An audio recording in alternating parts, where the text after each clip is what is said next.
Patrick Riggins Show. Call in now, 865-243-TALK. That's 243-8255. And now your host, Patrick Riggins. Yes, save yourself from all the lies of the beautiful people. It's time to run from the lies of the beautiful people. Welcome to another week of the Patrick Riggins Show here on the Libertarian Lighthouse Radio Network. Listening to some new music from a band called 6 a.m.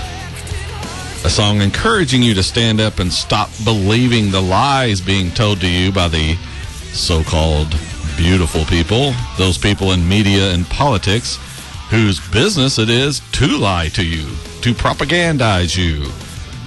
We are here each week with the battle flag of truth and freedom, fighting for the original American principles that made this country the most successful nation on this earth.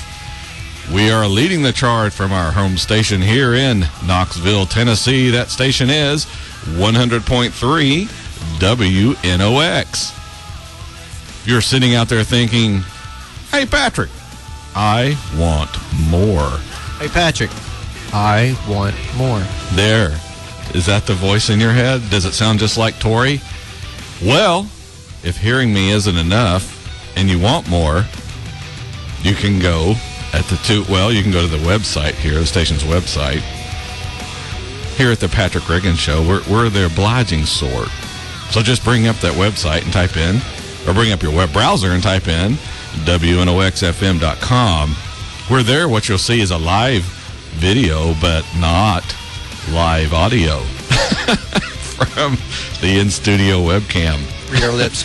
Yes. No, because then you're reading what we say in between during commercials. Don't read our lips. Yes, don't read the lips then. But we probably need to hang something over that camera during commercial breaks. But again, if you miss that web address, you can bring up the web and watch, and then use your regular broadcast band radio to listen if you want to do that. If you want to be really multitasking, multi-technological, I guess. That address again is WNOXFM.com. And if you're watching on the webcam, you'll see me sitting here behind the microphone, the Commander-in-Chief of the Army of Freedom and Liberty, and to my left, you'll see our show producer, Tori. Am I the general then? Yes, you would be the sergeant. Yeah, you make things happen. I want to be Gunny. Gunny. Yeah. What are you looking at, boy? You ain't got no horns. The whole Full Metal Jacket. Yes. Yes. Yeah, we've actually played some cuts from that little tirade, the ones you could. Yeah, it's been very short. Yeah, I think that was way, way, way, way back last year sometime. I remember playing some of those because I had to go through and kind of edit some of that stuff. So, did you notice it's nice and sunny and warm out? I noticed that, and, you know, I'm just not going to get started down the driving thing again this week. Yeah, let's not. It wasn't too bad coming in, but the driving's not what bugged me today. I came in, and I stopped off at a gas station, got a couple of things of water. I always bring Tori something to eat and something to drink there. And thank you. So, yeah, and I'm standing in line, and there's a guy that's just acting really weird in there. So, you know, you just kind of want to keep an eye on people like that. He went up to the counter, and I'm standing right behind him, and everyone's got one of these stories, but I'm going to give you mine anyway. So I'm standing there, and he's complaining to the cashier about how he has lost his job. He's got a daughter, or a little girl, which I assume would be a daughter, and he's also got kicked out of his house. He doesn't know what he's going to do. So he's standing up there, and he's not buying gas. He's got the biggest drink thing you can get, that particular establishment, and just loads of candy, just all kinds of candy. And I thought, well, you know, whatever. If I necessarily wouldn't be spending my money on that if I was in that financial circumstances, but that's me. I'd be buying real food for my daughter. So anyway, he's standing there she gives him the total. It's like $4 and something, $4 or $5, because this guy had tons of candy. But anyway, he's standing there, and she tells him what it is. Whips out the old, you know what he whipped out? The little flag card, that little EBT card. I think I call it Snap now. Whipped it right through the thing and punched in his pen. And I thought, so actually, I guess you're not spending your money on all that crap. You're spending my money on all that crap. Excuse me, but what I wanted to say was just, hey, if I'm in that kind of situation and I'm trying to provide for my daughter, personally, I'm not buying 44 ounces of soft drink and candy. I would buy milk or bread or sandwich meat or something. Maybe he needs candy. I guess. I just thought either one, he's lying, but he wasn't really asking anybody for money, so I thought, well, surely he's not lying then, because what's he trying to gain? So the other option would be he's not lying. He really is in this circumstance, and he is doing a bonehead move like blow my money, our taxpayer money, on something that's not helping. And that was the whole point behind having that. The whole argument we're sold with is these people don't have money to buy basics, buy the basic necessities of life, so we have to give them this money on EBT cards or SNAP cards, whatever they're calling it now, in order that they can afford to buy the basic necessities of life. I just didn't know the basic necessities of life include Mountain Dew and candy bars. Around here. Yeah. Now, there's some people who'll argue with me over that point. Oh, yeah, especially about the Mountain Dew, I'm sure. Yes. Well, and I sit right here and I drink a soda and a water while I'm doing this show. But then again, I don't have a daughter I'm trying to provide for. So anyway, we're up on the first break here on the Patrick Riggins Show. Just going totally down another road than I had planned. But that's happened 2 weeks in a row now. When we come back, we'll talk about Obama and his budget. And we'll talk about NASA. And for people outside the South, that's pronounced NASA. And the Supreme Court and a couple other things here on the Patrick Riggins. Oh, if we get to it, we'll talk about overweight Target shoppers. You'll love that, too, on this show. All coming up this hour. Now, are they shopping for Targets, or are they at Target shopping, or are they targeted shoppers? Or is that just the tease and we have to wait to find out? That is the tease. You'll just have to wait to find out. You're teasing them even more with all those options. All right, when we come back, we'll have all that and more here on the Patrick Riggins Show.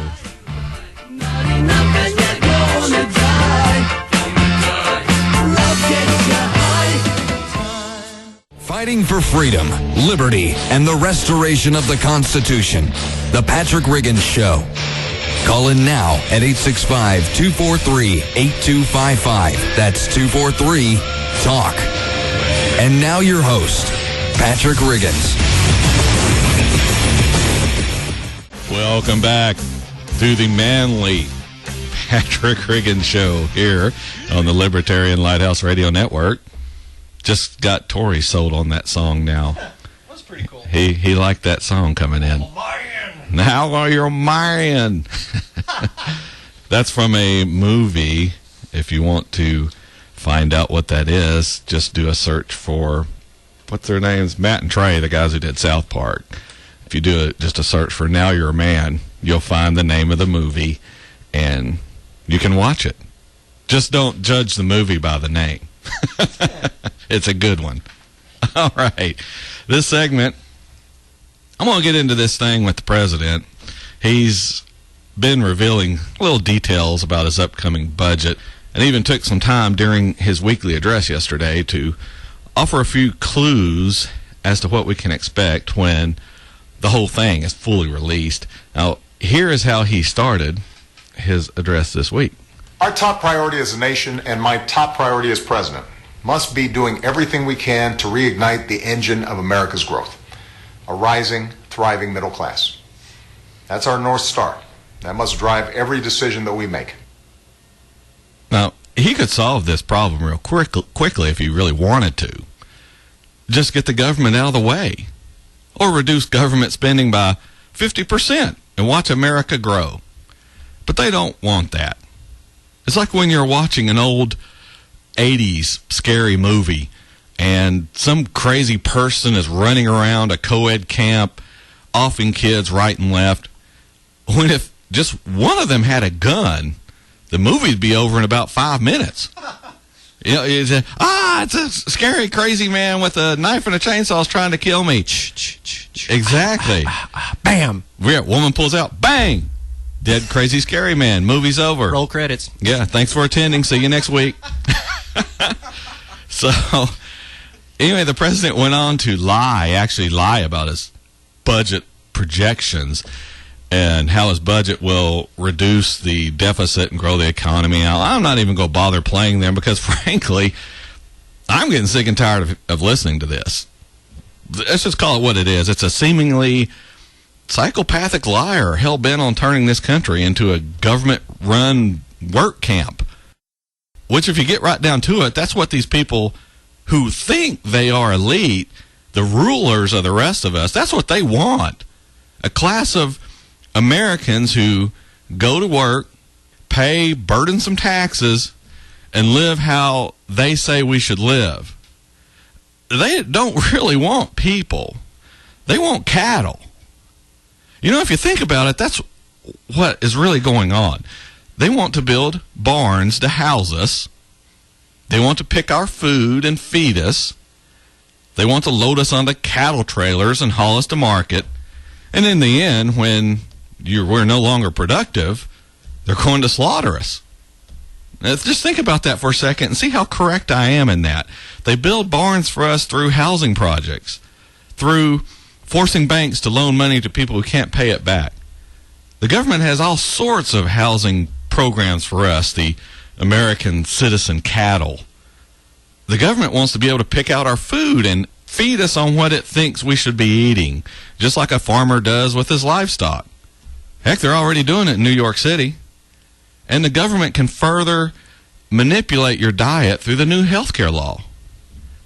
They provide taxpayer-subsidized busing so you can get to your job to create more taxable money for the government. And when you're old and cannot produce anymore, the new health care law allows the government to withhold vital medical care, which could prolong your life. Unless you're someone who is worth saving or can somehow contribute more money to a campaign or the tax coffers, then they might keep you around a little bit longer.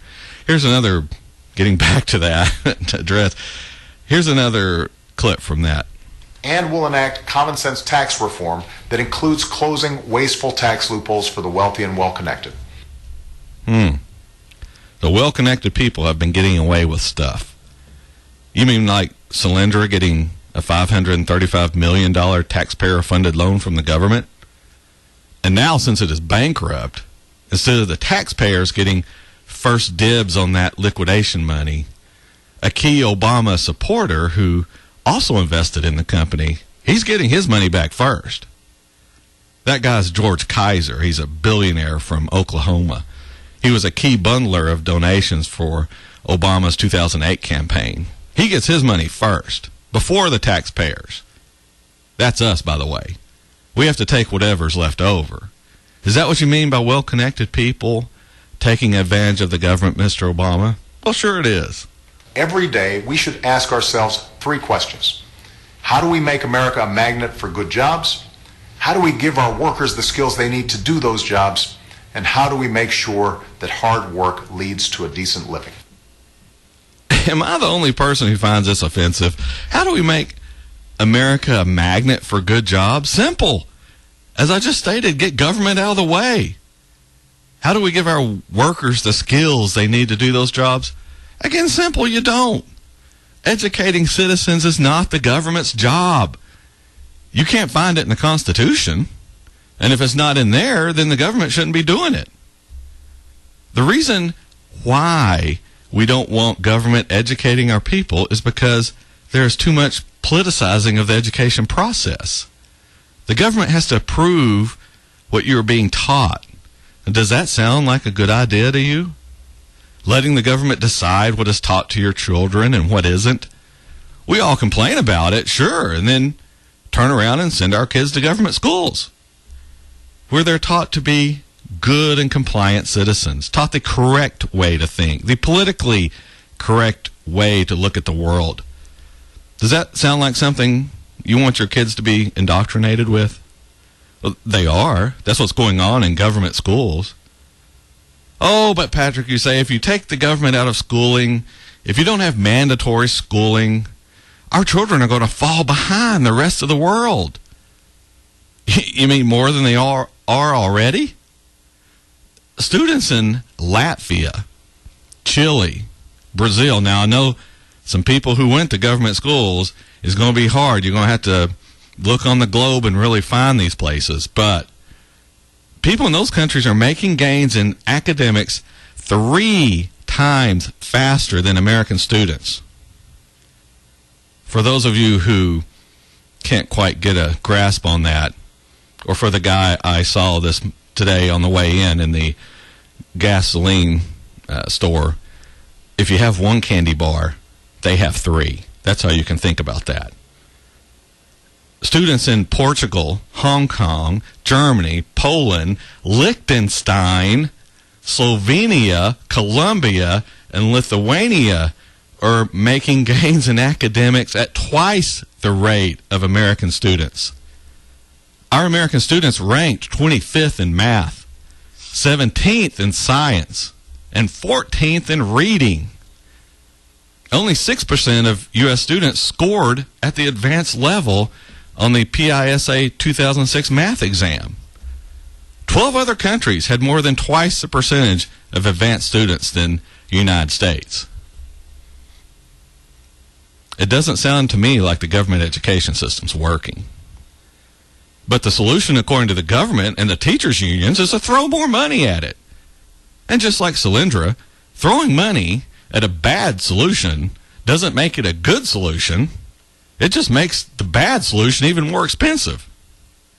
As I stated on this show just last week, in relation to school shootings, if you're doing something and the outcome isn't what you are expecting, then you have to change what you are doing to change the outcome. Once you've banned guns in schools and you get a shooting, banning them even more won't work. They're already banned. So you have to do something else. Now, I won't get into all that, but if you want my take on the matter, that whole school thing, after the show's over today, go to our YouTube channel, youtube.com/Patrick Reagan Show. Listen to the gun control segments from just last week. But in that same vein, if government educating our children is not working, then more government education isn't going to help either. They're already educating our kids. It isn't working. So continuing down this same road is lunacy. Wouldn't you agree? Or as the president likes to say, we can all agree. 90% of Americans agree. He said it 2 weeks ago about gun control. Again, played it on the show. Check the YouTube channel. So if 90% of Americans agree we need universal background checks, that's his reason for pushing them. I would contend when presented with these education numbers, probably 95% of Americans would agree our education system isn't working. All right, we're up on the middle break of this show already. Just running right down the rails. When we come back, we'll try to hit a little bit of this, a little bit more on the budget here. We'll talk about that there space agency, NASA, Supreme Court, and we'll keep teasing you with the little Target shopper story, which we'll get to coming up in the next half hour. You got that, Tori? There we go. I was giving him a chance. He's coming along better than he was last week. This is Patrick Riggins on the Patrick Riggins Show on the Libertarian Lighthouse Radio Network. Join us again in about 2 minutes. It falls on me. It brings me down. Fighting for freedom, liberty, and the restoration of the Constitution. The Patrick Riggins Show. Call in now at 865-243-8255. That's 243-TALK. And now your host, Patrick Riggins. Welcome back. How much longer? Welcome back to the Patrick Riggins Show here on the Libertarian Lighthouse Radio Network, broadcasting live from the plush, luxurious studios of WNOX on Kingston Pike in Knoxville, Tennessee. I can hear Tori chuckling. No, it's a nice studio. Yeah, it is. It's a good nice studio. I don't know if they'd agree with me that it's plush, but... Yeah, call it the aquarium because it's all glass, but... I don't have see anybody... people out there like right now. There's 2 people riding their motorcycles. What Tori would like to be doing. Yes. Not riding their motorcycle, but riding yours. Yes. All right. I'm not going back to Obama stuff. That stuff just gets beat into the ground every week. And it just drives you crazy to listen to. And we'll have more when he releases that budget. We'll talk about that a little bit. If it's not getting kicked around enough already in the regular media. But keeping in line with this budget story just a little, I ran across this from the Associated Press. NASA is planning for a robotic spaceship to lasso a small asteroid and park it near the moon for astronauts to explore. That's what a top senator said Friday. Now, the plan is the ship would capture a 500-ton, 25-foot asteroid in 2019. Then, using an Orion space capsule, a crew of about 4 astronauts would nuzzle up next to the rock in 2021 for spacewalking exploration. This was Senator Bill Nelson he's a Democrat out of Florida, and he said the plan would speed up by 4 years the existing mission to land astronauts on an asteroid by bringing the space rock closer to Earth. Nelson, who is the chairman of the Senate Science and Space Subcommittee, said Friday that President Barack Obama is putting $100 million in planning money for the accelerated asteroid mission in the 2014 budget that comes out next week. The money would be used to find the right small asteroid. So that's $100 million just to find the right asteroid. Just to find it. $100 million. Not going anywhere yet. Not building any type of space vehicle. Just finding the right asteroid cost $100 million. Now, the senator said it's really a clever concept. Go find your ideal candidate for an asteroid, go get it robotically, and bring it back. This will be the first time ever humanity has manipulated a space object in such a grand scale like what it does on Earth, said Robert Braun. He's Georgia Institute of Technology aerospace engineering professor, but he also used to be NASA's chief technology officer. He also said it's a great combination of our robotic and human capabilities to do the kind of thing that NASA should be doing in this century. Now, last week, the Keck Institute for Space Studies proposed a similar mission for NASA with a price tag of $2.6 billion. However, there's no cost estimate for the space agency's version. I would take it from that statement that the cost will be probably considerably higher. Now, the robotic ship would require a high-tech solar engine to haul the rock through space, something that is both cutting-edge and doable, Mr. Braun said. Apollo 9 astronaut Rusty, well, it looks like Schweikart, said exploring the asteroid would be great fun. You'd have some interesting challenges in terms of operating an environment like that.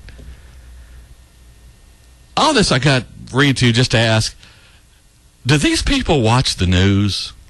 We don't have the money for this type of crap.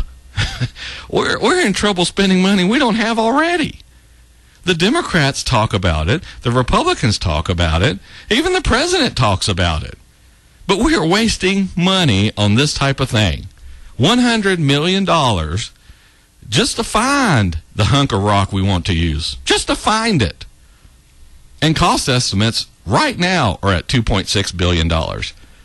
And when has the government ever come in, or heck, even at the cost estimate? Never. I'd go along with that. Never. This is just one project. One stupid thing the government is wasting money on.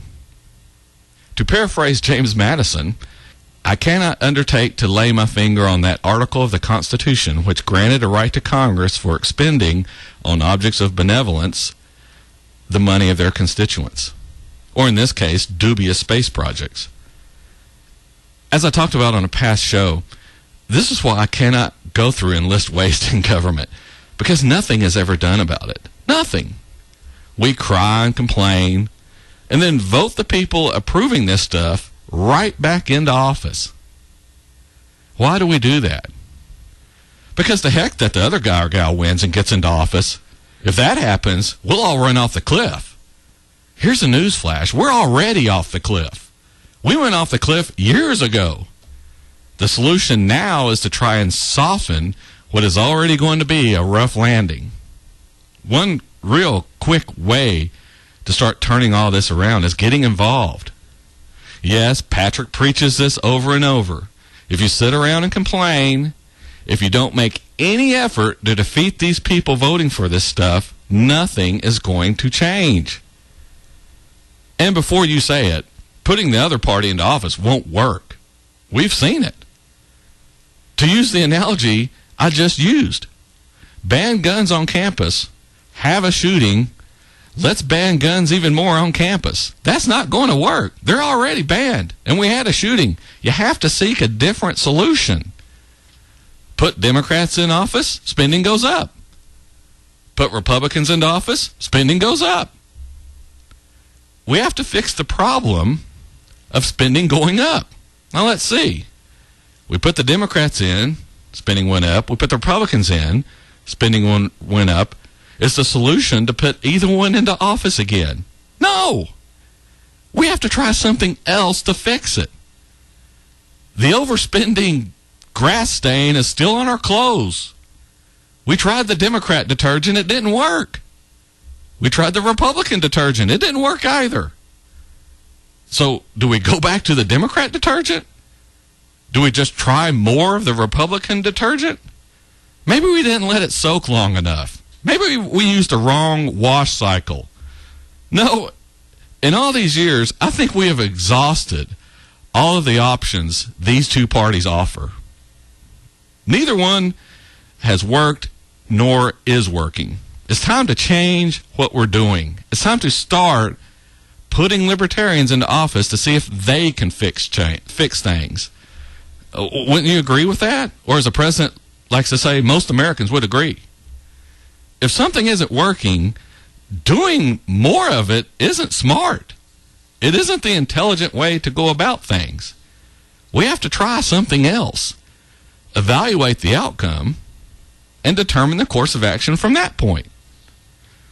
We need to start electing libertarians, or at the very least, Republicans who lean heavily towards libertarian principles. Let's get them into office and see what happens. But sitting around wishing it to happen won't make it true. Hoping and praying without action is just spinning your wheels. You simply have to get out and get these people into office.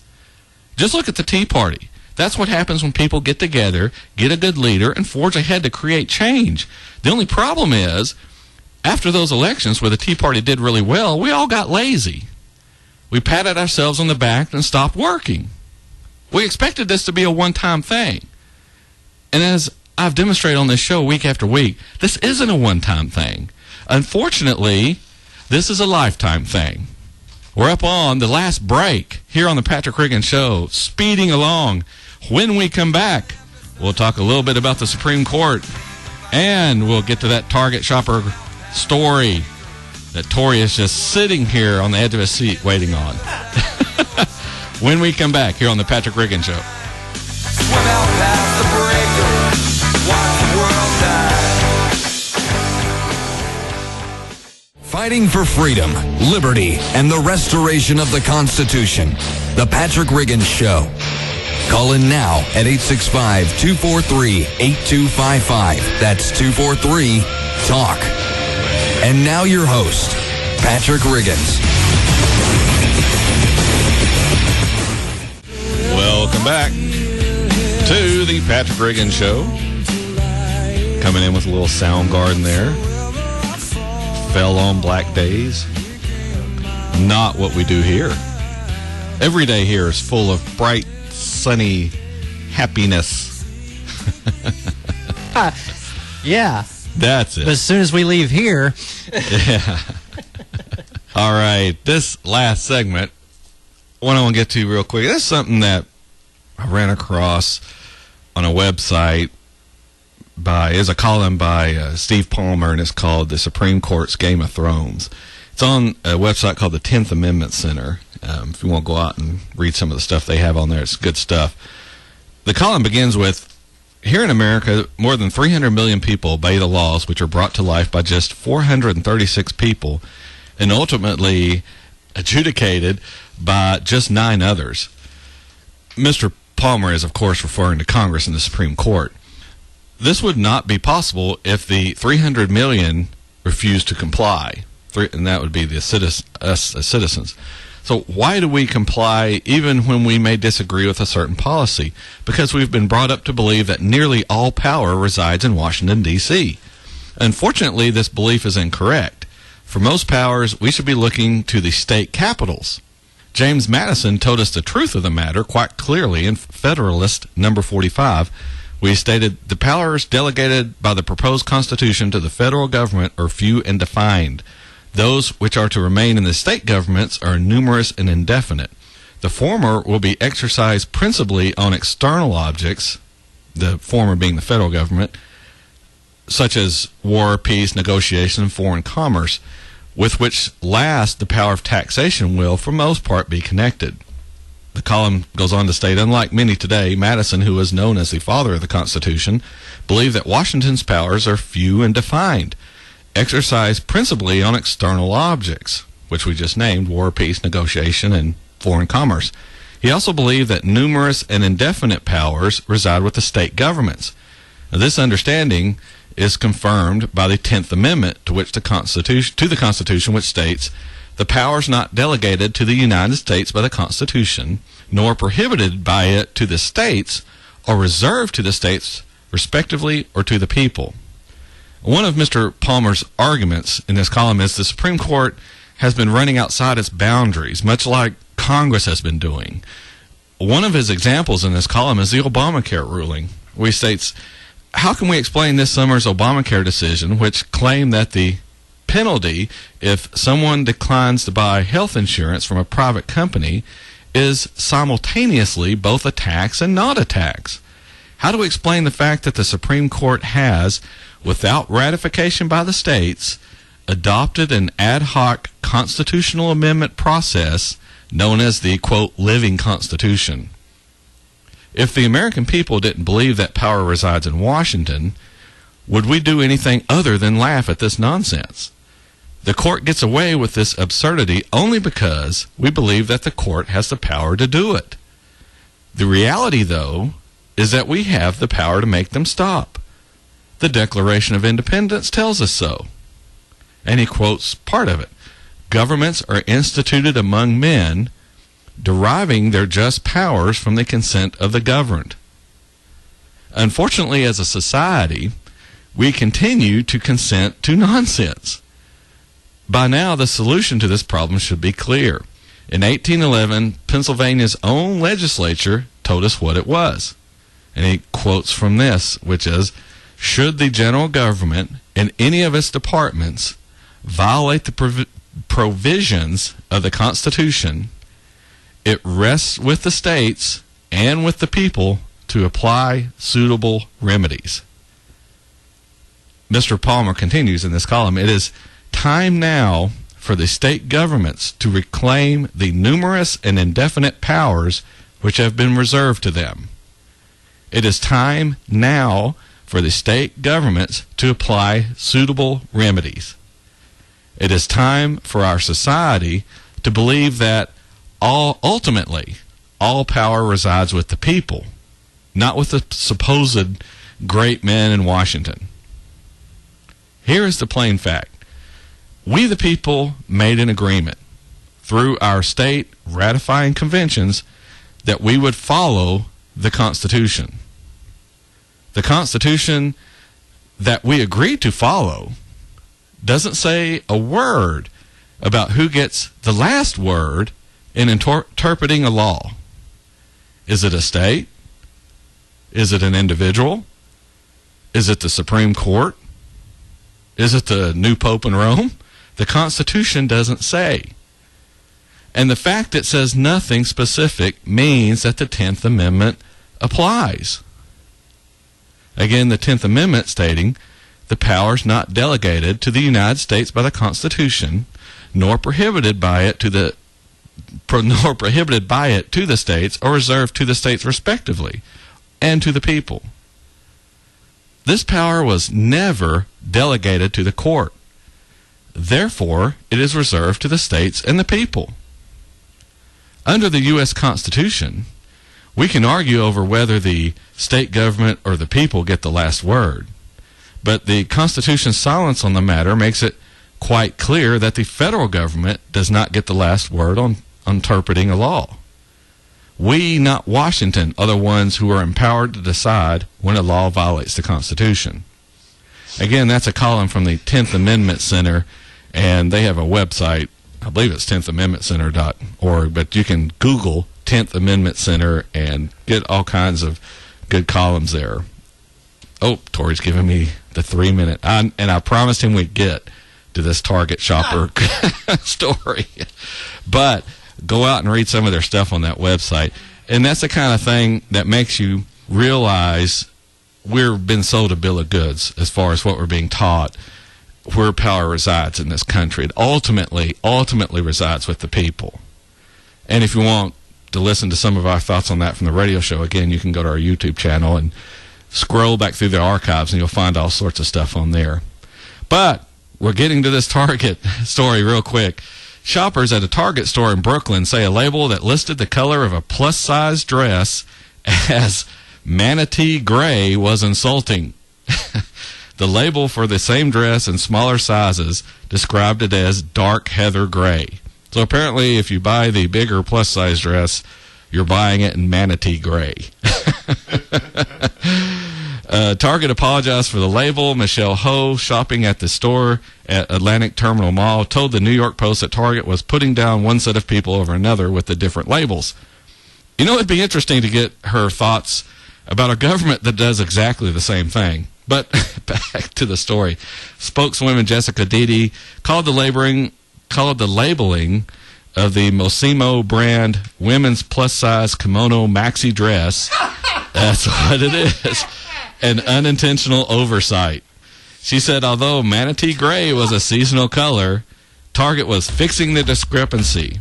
She said the item was removed from the company website. So, thank goodness she didn't have anything in Battleship Gray. Yes, or whale blue. So, anyway, that's a good story to wrap up the show today on. All right, we're up on the end of the show here. Thank you for listening to the Patrick Riggins Show here on the Libertarian Lighthouse Radio Network. If you want more information about us, you can go to where? Our Facebook page at facebook.com/Patrick Riggins Show. And be sure to hit that like button on there if you're on Facebook. Now, you don't have to be on Facebook to go to that address. If you don't have a Facebook account, you can still go there. Facebook.com/Patrick Riggins Show. We're also on Twitter at @Patrick Riggins. We're also on YouTube, as I've mentioned, youtube.com/Patrick Riggins Show. There you get all the show archives, and you'll get this show probably later on tonight. And if you want to email us, email us patrickrigginshow@gmail.com, or drop us a card or letter to WNOX here on Kingston Pike in Knoxville. Join me next Sunday afternoon when once again we'll talk about freedom, liberty, and the restoration of the Constitution. This is Patrick Riggins. We'll see you next Sunday afternoon at 2 p.m. Have a great week. Join us again next week for a solid dose of truth on the Patrick Riggins Show. Every Sunday from 2 to 3 p.m. Be there.